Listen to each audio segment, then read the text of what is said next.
Now, Deputy Minority Leader James Aveji is demanding a clearly spelled out mechanism from government on how the ordinary Ghanaian will benefit from announced tax cuts in the budget. He says the budget failed to spell out a clear plan on how the scrapping of taxes on spare parts, for example, will benefit consumers beyond the relief it brings to importers. He's been speaking on the floor as the House concludes its debate on the 2017 budget statement delivered to the House some days ago by Finance Minister Ken Ofori-Atta. Let me take you back to Parliament because that debate is still ongoing.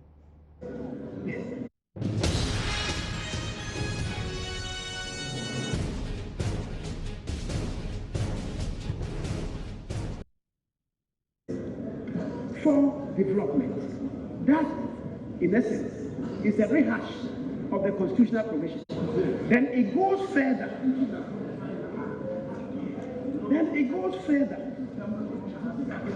In section 7, for what I then, in section 17, the interpretation of what is the Local Government Act.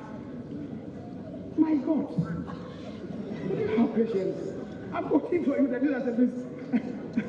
And then you are saying local government. The Speaker, the minority leader is a yesterday man as far as these issues are concerned. I'm not thinking that I have to waste my time on that again. But Mr. Speaker, going on, Mr. Speaker, you see the Rambo spreading in my way. Leaders, the debate will flow. Now, Honourable Majority Leader, are you combining your two, which is the two slots? The Speaker, the Finance Minister is a but the Speaker, already the interruptions alone are taking more than 15 minutes from my time. The Speaker, already their interruptions are taking more than 15 minutes. I'm spoken for less than 10 minutes. I have indeed spoken for less than 7 minutes. I don't know what is even happening. Majority Leader. I'm in the one. I'm in the first year. You have time to go. I just want to try I'm only in the first year. Let's have patience. I'm only in the first year. Mr. Speaker, you have spoken for only 20 minutes. I'm very much aware. Even the 20 minutes. But I just want to know whether you are combining. Mr. Speaker, the agreement in your chamber. I'll be glad if we don't have a more action here. The leaders know what we're talking about. And I'm thinking, what is the go for? Mr. Speaker, as we agreed in your chamber, you were to allot 30 minutes to us. Already, I've done 20 minutes, I know. But the interruptions alone, Mr. Speaker, amount to more than 10 minutes. That's why I'm telling them that I'm in the first year. If they will allow the smooth flow, they will hear. Mr. Speaker. Honourable Majority Leader, I want to be guided by what you will say. With regard to the allotted times, then there will be no unnecessary interruption. Are you combining the two so that nobody else will call from your side? Then I know. Mr. Speaker, we have 3 slots. It was for the minister to wind up. The first person was unavailable. I'm the only one speaking, and the minister has signaled. He has sent word to me that he has been summoned to the Jubilee House by assessment to the president. Mr. Speaker, if you allow just 10 minutes to my allotted time, I'll be able to speak to everything. I don't know why they will not even have Order. Mr. Speaker, the NPP inherited a growth rate of 3.45% in 2000, and instantly we revved up.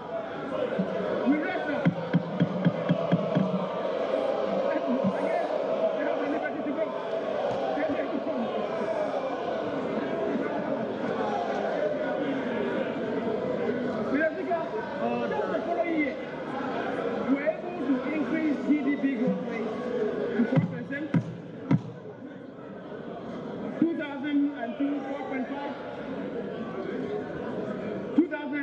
5.2, 2004, 5.6, 5.9, 6.4, 6.3 in 2007, and 9.1 in 2008.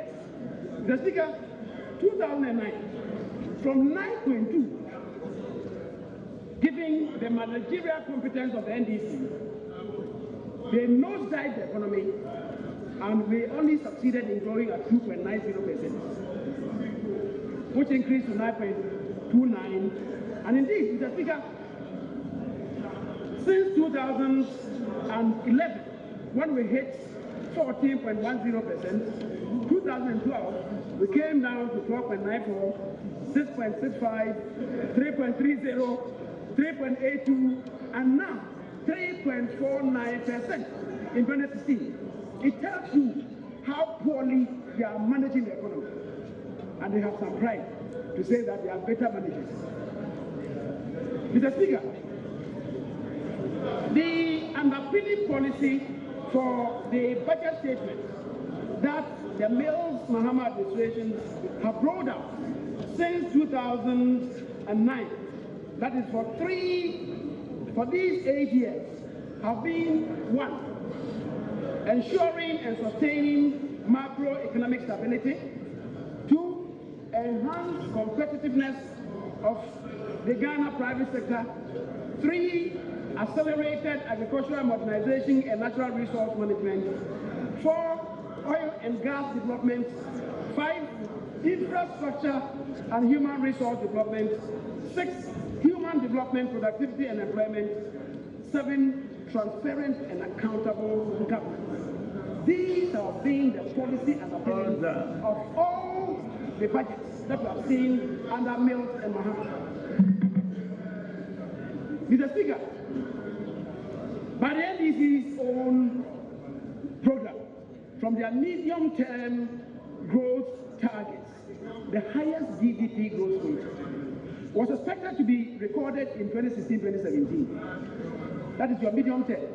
You are expected to have the highest growth rates in 2016-2017, when the full impact of gas production, as well as production from the 10 fields, were expected to be recorded.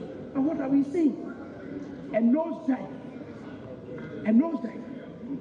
A complete departure from your own medium-term expectations. Mr. Speaker, the key sector to lead the overall GDP growth rate was industry, principally petroleum, which was projected to grow at an average annual rate of about 13.2%, followed by the service sector with 10% and agriculture with 6%. Mr. Speaker, now how have we as a nation performed in these areas in pursuit of the policy underpinning the budget statements read to us between 2009 and 2016? Mr. Speaker, now let us now consider the nominal GDP in billions of US dollars. In 2000, the nominal GDP was 4.983 billion in 2000. In 2001, under President Kufuor, it rose to 5.315 billion US dollars. The Speaker, 2002, and that economy was not reading. 6.166, 7.632 billion, 8.8881 billion, 10.732 billion 2005, 2006, 20.409 billion, 2007, $24.79 billion, 2008, 28.527 billion. The Speaker, what it means is that under President Kufuor for 8 years, the nominal GDP grew by close to 500%. Mr. Speaker, that is from 5.3 billion to 28.5 billion. Mr. Speaker, the 2009, and as you say, even today, the nominal GDP growth, the last time we had it, is 2015, and it's 37.864 billion. Mr. Speaker, what it means is that you have only expanded the economy by about 26.2% over 8 years, when somebody else did it over 500%, and you claim to be better manager. Mr. Speaker,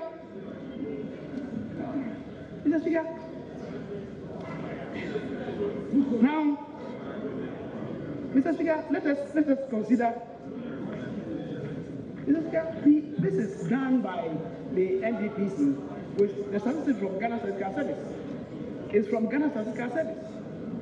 Mr. Speaker, now let us consider the exchange rates.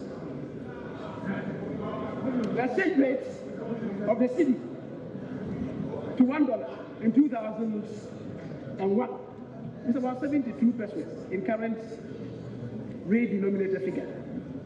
By January 2009, that grown, the cedi indeed had depreciated to 1 cedi to $1, exchanging for 1 cedi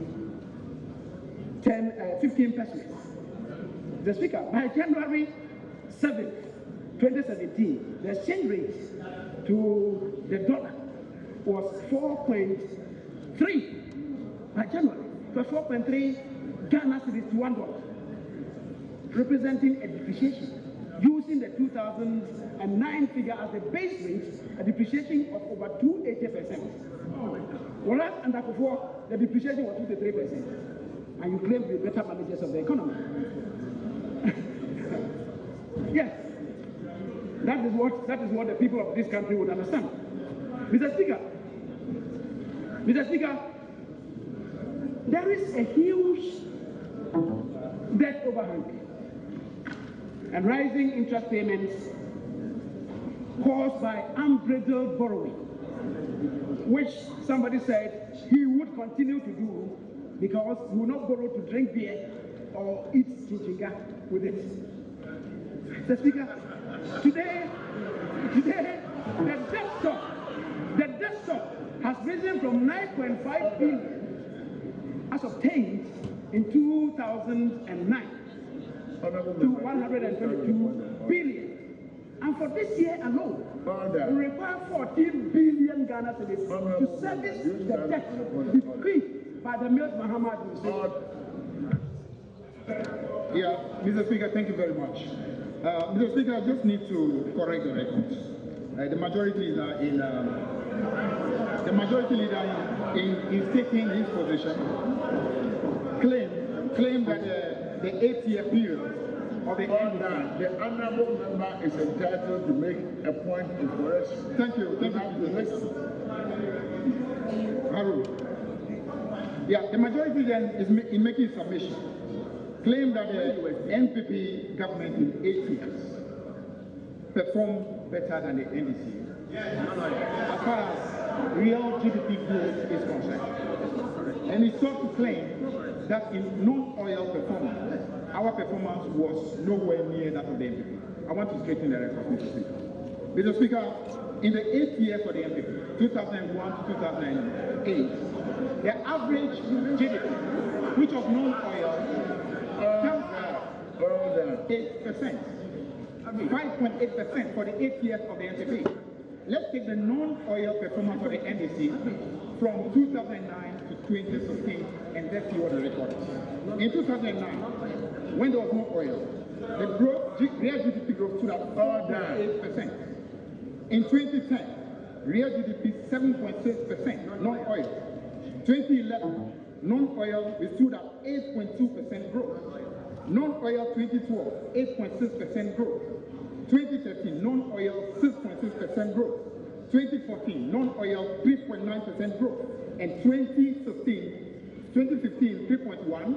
And 2016, even the provisional, 4.6%. You add it together, the average comes at 5.88%, that's 5.9%, higher than the NDP 5.8%. That is a record, and that should not be become a liar. The Speaker, you see where he falls flat on his face. Where he falls flat on his face. These figures are in a rebased economy. Can you listen? The economy got rebased since when?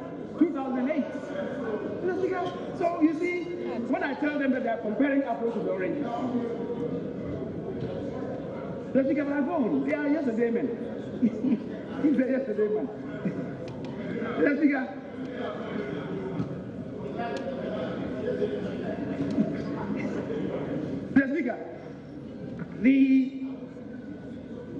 as a consequence of the debt stock, the huge debt burden, and the mountainous arrears, and also the fiscal indiscipline,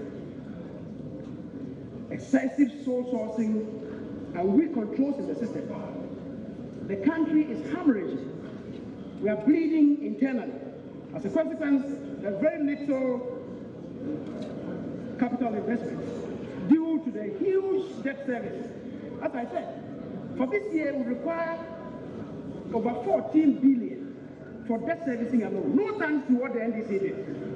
And Mr. Speaker, when they were comparing allocations to ministries, 14 billion required for debt servicing. No thanks to their mismanagement. Mr. Speaker, what is the total allocation to the ministries? What is the total allocation to the ministries? Mr. Speaker, the paragraph 9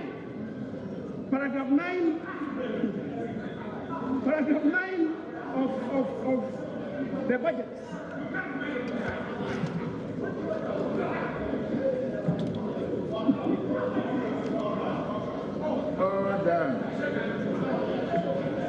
Jessica, I didn't know that the minority leader is on short circuit. I've never known that. Mr. Speaker, paragraphs 9 and 10, because we are debating the principles and the policy. We are veering off. That's why people are talking about energy. Mr. Speaker, I'm not going to talk about energy, because when we were debating the State of the Nation address, I spoke eloquently to that. What additions have been added to the stock that we have now are all emergency plans. It's completely different. It's completely different from what Rawlings and Kufuor introduced. They were not emergency plans. They were not emergency plans. That is the distinction that we should know. And the Minister of Roads, the former Minister of Roads and Highways, we have had occasion to debate this about the quantum addition. About the quantum, I haven't even said what I'm going to say, I mean, yes, Mr. Speaker, it is on record that the total road network that President Kufuor met in this country was 37,000 kilometers. By the time he was leaving, the total road network had increased to 67,000 kilometers. In spite of the hugeness of the allocation to the ministry under the watch of Mills Mahama, they only expanded the road network from 67,000 to 72,000, an addition of a mere 5,000 kilometers. Yes. Talk to the minister. Talk to the minister. He's directly behind you. The former minister, if I'm lying, talk to him. A mere 5,000 kilometers. Mr. Speaker, so I'm saying to us that these are encapsulated, the policies and principles are encapsulated in paragraphs 9, 10, and 13. This is what was required of us to be debating. And people veered off and they were discussing and debating estimates. We are not there yet. We are not there yet. Next time, I guess we shall all learn useful lessons, just like if a bill is placed before us and we are debating the principles, we'll confine ourselves to the memorandum, which would provide for the principles and policy. That is what is done. That's how to conduct a debate on the budget statement and economic policy. Now we are with economic policy, not the estimates. Mr. Speaker, the goal of this budget finds expression in paragraph 22. And I'll read that to conclude my debate. Mr. Speaker, government will implement measures that would unleash the creative abilities of Ghanaians and facilitate increased economic activity, which will lead to the improvement in people's lives. And the President told us, when he came with a State of the Nation address, that going round, the number one problem of this country is joblessness. Mr. Speaker, what is being done now is to boost agriculture, to feed industry, to create jobs for the people of this country. That is the policy and the principle underlying this budget. And that's what people should ponder on. It is purpose to bring change to the lives of the people of this country. And that is what the budget stands for. The Speaker, people should learn and reposition this country. The Speaker, I thank you very much for the space allowed, even though my colleagues contrived to constrict space for me. I thank you very much, the Speaker, for your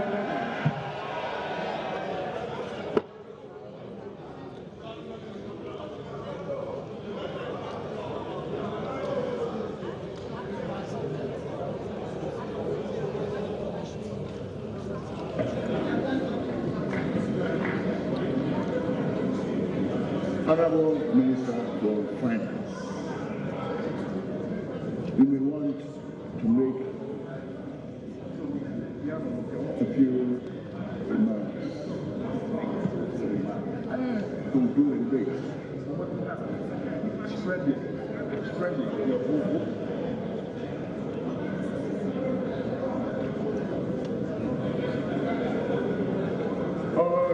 Your winding up remarks to be appreciated.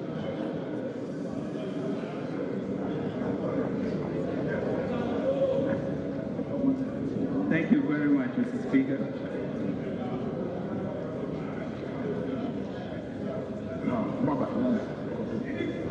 Right Honorable Speaker, honorable members of the House, on 2nd March, I had a privilege to present on behalf of the President the financial policy of the President. Though I could not sit through all the sessions of the debate due to other critical government business, I did monitor, followed with keen interest, and my colleagues from the ministry have been here throughout. I found some of the issues interesting and enriching. The debates have been robust, revealing, and may I humbly say very educational, and also clearly illustrates to me, Mr. Speaker, the pulse of members of this House on how our people in this country feel. I wish to really thank all the contributors for the passion and the contributions to the debate. Mr. Speaker, let me take this time to make a few comments and maybe clarify some concerns raised during the debate. With regards to revenue targets, which is key to the success of this budget, government is optimistic that the revenue projections in the budget are achievable, notwithstanding the underperformance last year, mainly as a result of reduction of income and property tax revenues and non-realization of proceeds from non-tax categories. With a broad spectrum of policies, however, that we intend to implement, including plugging the leakages and loopholes in revenue administration, as well as ensuring compliance, Mr. Speaker, we should be able to achieve the targets in 2017. Government, Mr. Speaker, is also committed to uphold the constitutional provision regarding the statutory funds and will ensure that adequate allocations are made to these funds. Mr. Speaker, as we have indicated in this budget, this government will take deliberate and strategic steps to fundamentally change the structure of the economy bequeathed to us 60 years ago, and we are committed to implementing these budgets. My understanding, Mr. Speaker, is that these days since the budget was laid have been on the principles on which we brought the budget to the House, and expect detailed debate to go on next week on the appropriations, etc. So we look, Mr. Speaker, to restore and sustain macro stability. We look to provide the environment for private sector to grow and to thrive. We look to improve public services, and Mr. Speaker, to tackle corruption. And we look to support small business in rural and deprived areas. We have a clear stimulus for agriculture and industry, and to create, Mr. Speaker, the most business-friendly environment for both domestic and external investors. Mr. Speaker, with regards to taxes, the principal philosophy of the MPP is a firm belief in the entrepreneurial genius of our people to respond to the elimination of these taxes and to become even more productive. And that is that the appropriate supply-side response will occur, and therefore a pro-growth economy can be supported to create jobs instead of the traditional constructs of the IMF policies that we've inherited. As I conclude, Mr. Speaker, let me emphasize that our aim is to restore hope and steer the country onto a sustainable and inclusive growth path. As I indicated earlier, we believe that with the help of the Almighty God, we can deliver on all these well-thought-out programs and policies and build a business-friendly, job-accretive, and prosperous economy. I want to urge honorable House members to approve this Assembly budget, and I thank you most sincerely for this opportunity and for the work that you have done for us. Thank you, Mr. Speaker.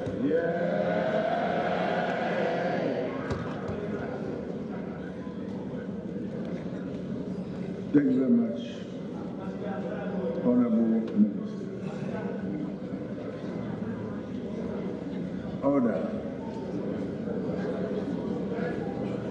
Honorable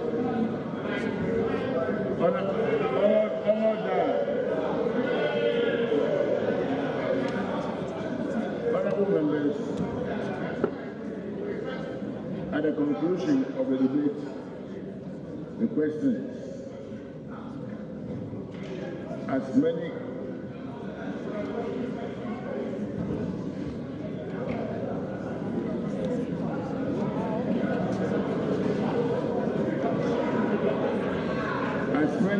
as are in favor of the motion, say aye. As many as are against the motion, say no. The ayes have it. The motion is adopted. The House has approved the financial policy of the government of Ghana for the year ending 31st December 2017. Thank you very much.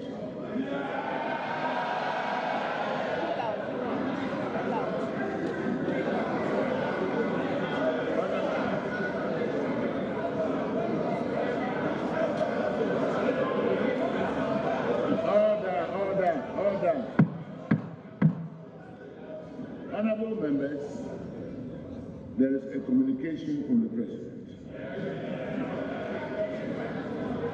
Dated 14 March 2017. Order. Mr. Speaker.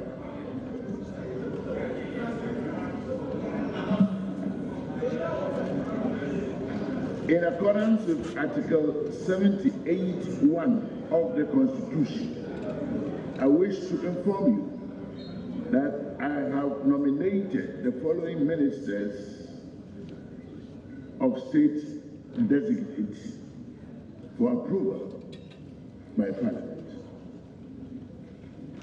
Honorable Sarah Adua Sapo, Minister of State at the Office of the President, Public Procurement in brackets. Honorable Bran Acham, Minister of State at the Office of the President. Dr. Nura Yele, Minister of State at the Ministry of Agriculture. Professor Kwesi Yankee, Minister of State at the Ministry of Education, Tertiary Education. In addition, following consultation with the relevant ministers of state, in accordance with Article 79(1) of the Constitution, I have nominated the following deputy ministers designate for approval by Parliament. Honorable Kweku Kwatim, Deputy Minister for Finance.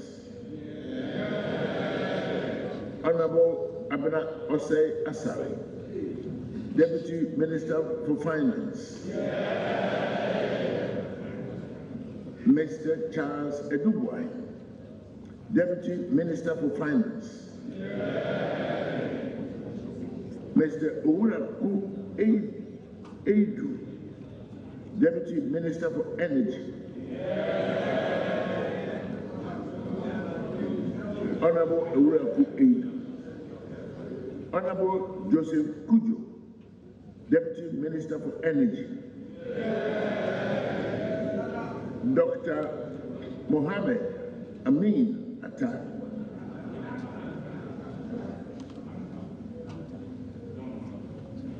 Deputy Minister for Energy.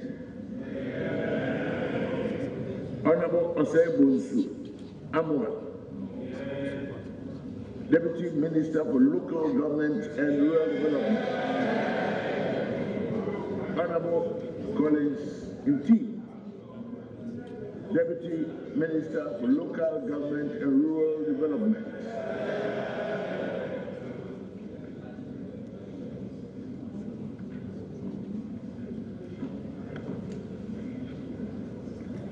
Honorable Kwesi.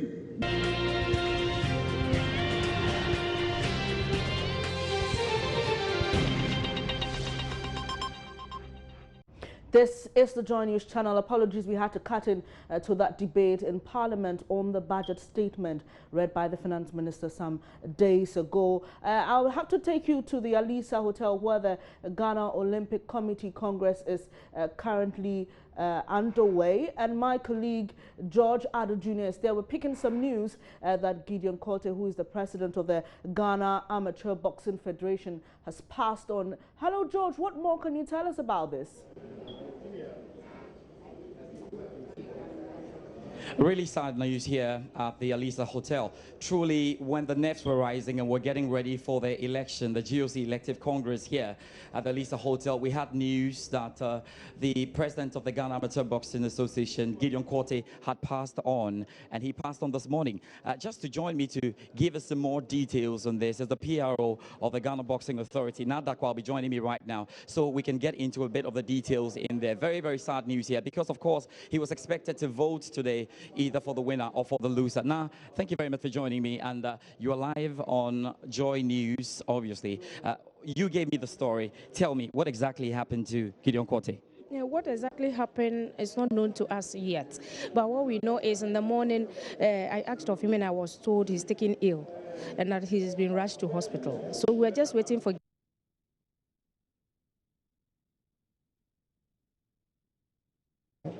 my president and then Mr. Rabondodu, we had a call that this is what has happened. So my president called me out and we're discussing it. Actually, then calls started coming in that this is what has really happened. And because he joined, we got to hear early. So that is. But I imagine to Ghana boxing, no matter how you look at it, because he was really instrumental in getting up these young boxers and fought a lot for the Ghana Amateur Boxing Association.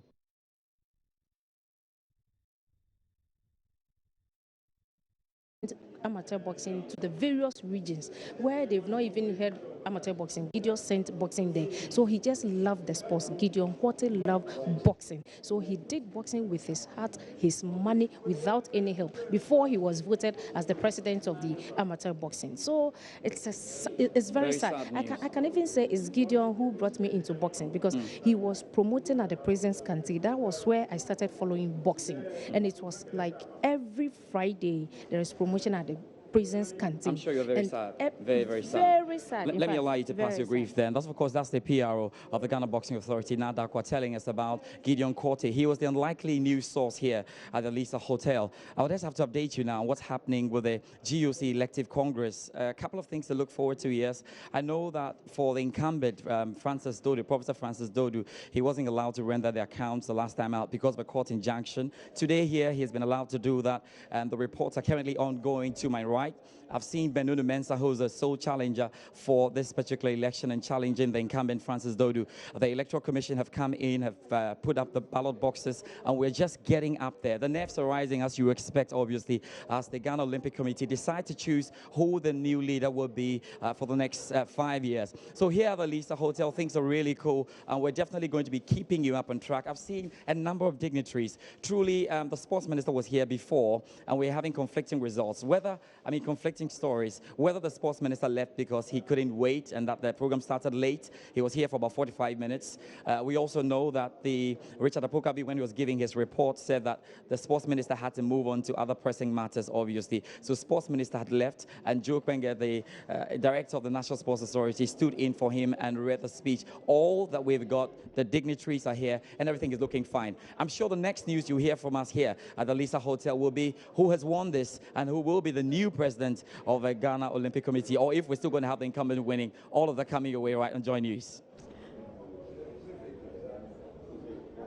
Thank you very much, George Ado Jr., for those updates. Really sad news you're picking there.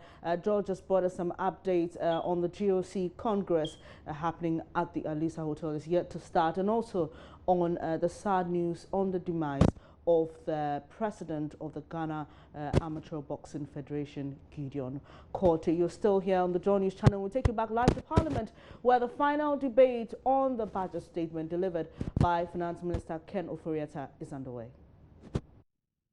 Honorable Majority Leader, any further indication? Order.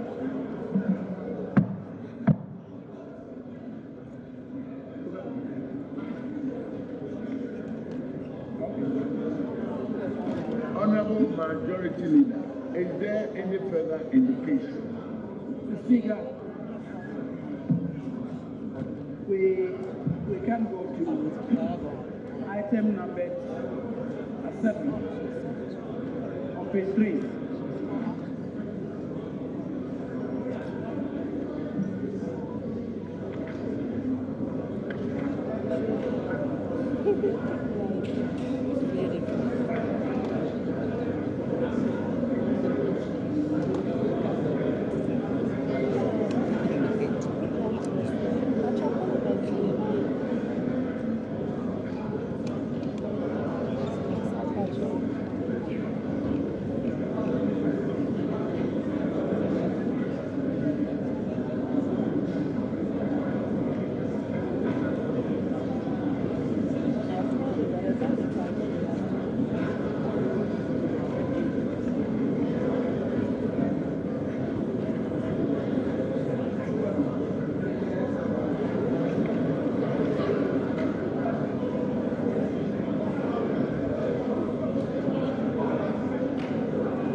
Leader, are we proceeding with item 8?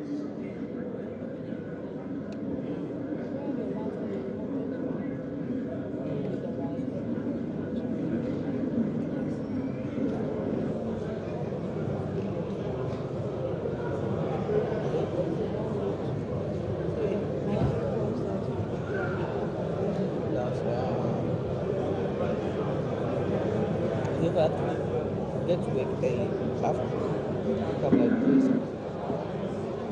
Because the traffic still. There's no pension, but they have not paid. They have not paid in this month.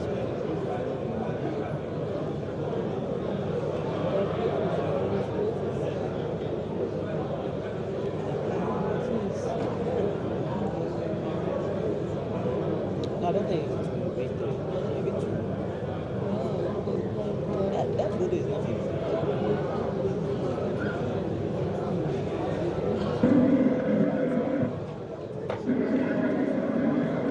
Speaker,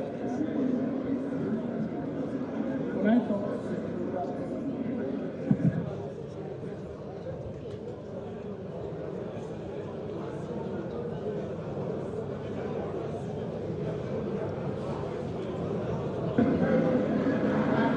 Mr. Speaker, I'm advised by the chairman of the Finance Committee that the accompanying report to these motions that were moved by the Minister of Finance are yet to be sent to members of the House. And that being the case, Speaker, at least we may have to suspend sitting for a while. Speaker, I will plead that we suspend sitting for 1 hour. For 1 hour. We come back at 2 o'clock to continue business. So we suspend sitting for the report to set and then come back to the state. In that case, I'll move that this House be now suspended until after 1 hour, but indeed to recommence at 2 p.m. Speaker, so moved.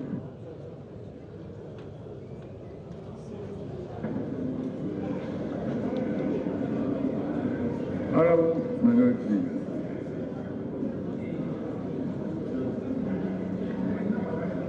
Leader. Mr. Speaker, we've been laboring to catch your eye. And in the minority, this House has 2 sides. And our rare privilege, which we will jealously safeguard, is the privilege and the right to have our say as a minority. Before you put the question on the important economic policy statement, the minority whip was on his feet. I had reasoned earlier, Mr. Speaker, I don't want to believe that we could not catch your eye. That is why we are in the front bench and in leadership. And we demand that we are accorded the respect. We demand that we are accorded the respect. When it has to do with backbenchers, one can understand, but not when our leadership will stand on our feet. More importantly, to draw your attention to a matter on the standing orders. This House is governed by the standing orders. And our Speaker and Chairman will take inspiration from you for the standing orders to be respected and upheld at all times. Order 109 is definite and sensitive, even as Mr. Speaker wants to put the question. If you are allowed as the opportunity, this is an important motion, and Mr. Speaker, we want to be respected, and we want the standing orders to be respected. Even when you announce the elephant government, elephant-sized ministers of 92, I again attempted to catch your attention. An elephant government has announced an elephant-sized government. No respect for leanness or austerity in government. Mr. Speaker, we want to be respected. We are unhappy about it. Even when we agreed to rules of debate with the majority leader at pre-system, and I was being interjected, we imported saying, I doubt if fairness was applied in respect of time allocation. But, Mr. Speaker, we want to work together, but we feel undermined by your inability to have recognized nor the whip nor the minority leader. You want us to guide you in managing this house. We will do so when we have the assurances that you are respecting us. Therefore, if you want us to continue business with this disrespect, I'm sorry. You have important bills that we have to consider, and I think that accord us the right. Once the front bench rises anywhere in the world, even today, I drew your attention with the majority leader. Nowhere in a Westminster functional system that the majority leader have more time than the minority leader. Yet, in the debate, you can look at the time allocations. Mr. Speaker, we demand fairness. If you want our total respect and cooperation, we demand that we are respected. Thank you. Mr. Speaker, on many occasions, I have risen up to catch your eye. I have not caught your eye. I have not taken offense, even though I may have my own misgivings. Mr. Speaker, it is important to state the facts. I will always stand for the rights of the minority. Now, join ranks with the minority leader to seek assurance for the protection of the rights of the minority. The Speaker, having said so, as I've said, on occasions, on many occasions, I've risen up and I've not been recognized. Equally so, has it happened to the minority? The Speaker, when I was in the minority, on countless occasions, we had a Speaker who would just turn his head in one direction. We have had a Speaker in this house. But what is bad should not be continued. Mr. Speaker, but when a member gets up, especially the minority leader who should be assisting the chair, to say that the chair is showing disrespect, Mr. Speaker, that language is very offensive. It's very offensive, and I will entreat my colleague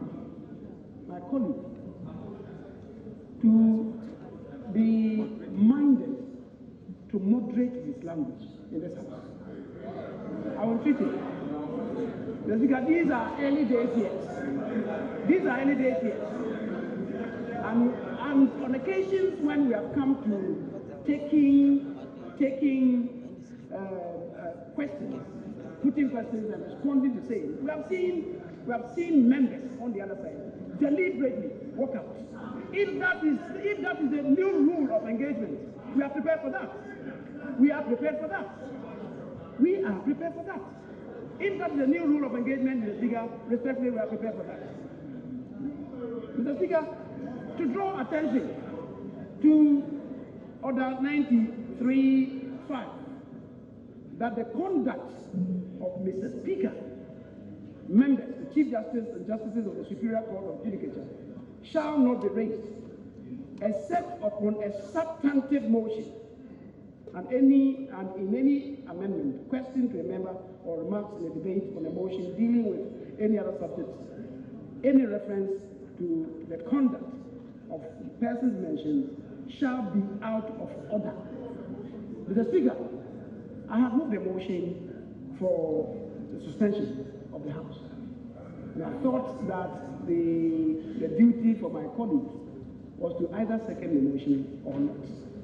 Now he gets up and is alluding to other matters other than seconding the motion.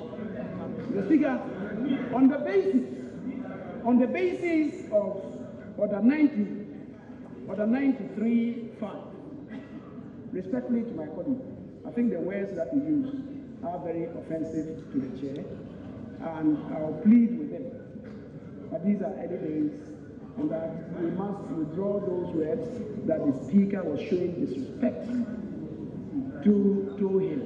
and his colleagues in leadership in the minority. The Speaker, I will plead with him to withdraw those words.